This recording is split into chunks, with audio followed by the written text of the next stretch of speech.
भाइयों बहनों, मैं आपको कह रहा हूँ, अस्सलाम वालेकुम दोस्तों। आप मुझे 60 महीने दिल दिए, लगेगी आग तो आएंगे कई घर मैं जगने, आपको सुख चैन की लगेगी जिंदगी आग दूंगा, तो ये आएंगे कई वादा घर करने आया। जगने। यहाँ कोई मैंने अकेले सिर्फ हमारा देश मकान से थोड़ी है। 50 दिन मांगे हैं। सलमान चीख चीख के कहता 30 था, दिसंबर तक मुझे मौका ये दीजिए मेरे सरकार पास। किसी की अगर नहीं, 30 न दिसंबर किसी के बाद हिंदू की, न कोई किसी मेरी कमी मुसलमान रह की, न जाए, किसी कोई मेरी सिख की, गलती न निकल किसी जाए, ईसाई। कोई मेरा गलत ये इरादा निकल सरकार जाए, सिर्फ आप और जिस सिर्फ चौराहे में मुझे खड़ा करेंगे, पूंजीपतियों मैं की खड़ा होकर के जो सजा मुसलमान करेगा बेवकूफ है वो भाई। सजा छाती पीट रही तो जब हैं बोल और रहा था तो कैसे वो गद्दार है, दुख व्यक्त कर रही हैं। वफादार नहीं है। अब देखो ये क्या हो रहा है भाई, के बारा अब घबराया कौन छाती की तुझे पीठ मिले।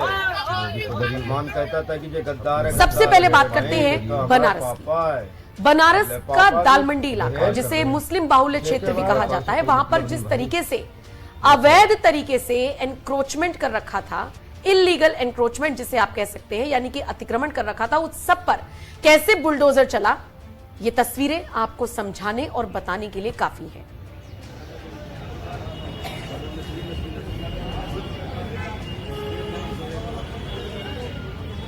बताइए अब।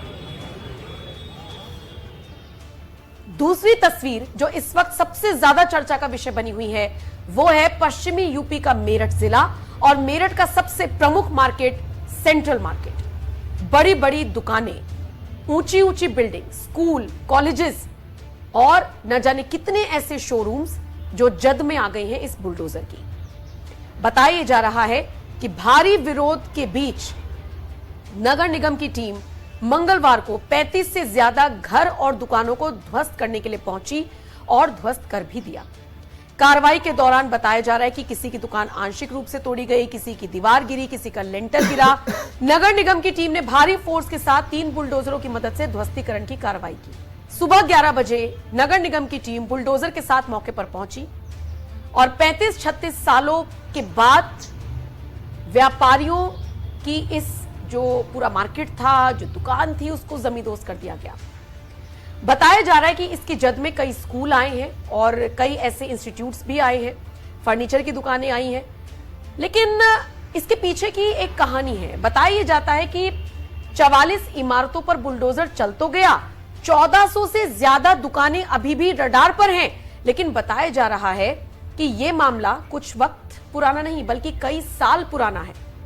बताया तो यह भी जाता है कि जिस तरीके से एक अधिकारी को थप्पड़ मारा था और उसके बाद पूरा मामला कोर्ट पहुंचा, ये उसी का खामियाजा है जो सबको भुगतना पड़ रहा है। सेंट्रल मार्केट का यह विवाद लंबे समय से कोर्ट में है। पहले 23 दुकानों को ध्वस्त किया जा चुका है। आवास विकास ने सेक्टर 1 से 13 तक ऐसी 1400 से ज्यादा दुकानों को भी चिन्हित कर लिया है जो आवासीय प्लॉट्स पर बनी है। मतलब आरोप यह है कि यह आवासीय कॉलोनी है, लेकिन इसे इंडस्ट्रियलाइज कर दिया गया है।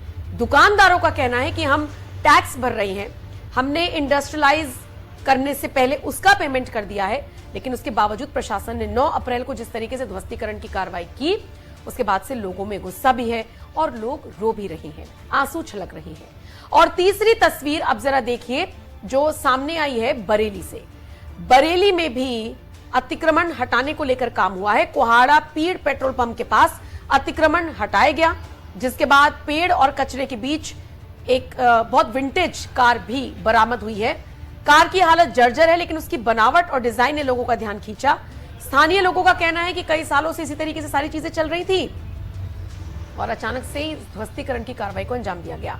कुल मिलाकर जितना भी अतिक्रमण है या आवासीय प्लॉट्स के नाम पर इंडस्ट्रियलाइजेशन करने की कोशिश की गई है, उन सब पर बुलडोजर गरज रहा है। मैंने आपको 3 शहरों का नजारा दिखाया, लेकिन पूरे उत्तर प्रदेश में इसी तरीके से अतिक्रमण के खिलाफ कार्रवाई चल रही है। उत्तर प्रदेश से बाहर निकलेंगे तो दिल्ली, गुजरात, तमाम ऐसे राज्य हैं जहां पर इसी तरीके से बुलडोजर दहाड़ रहा है।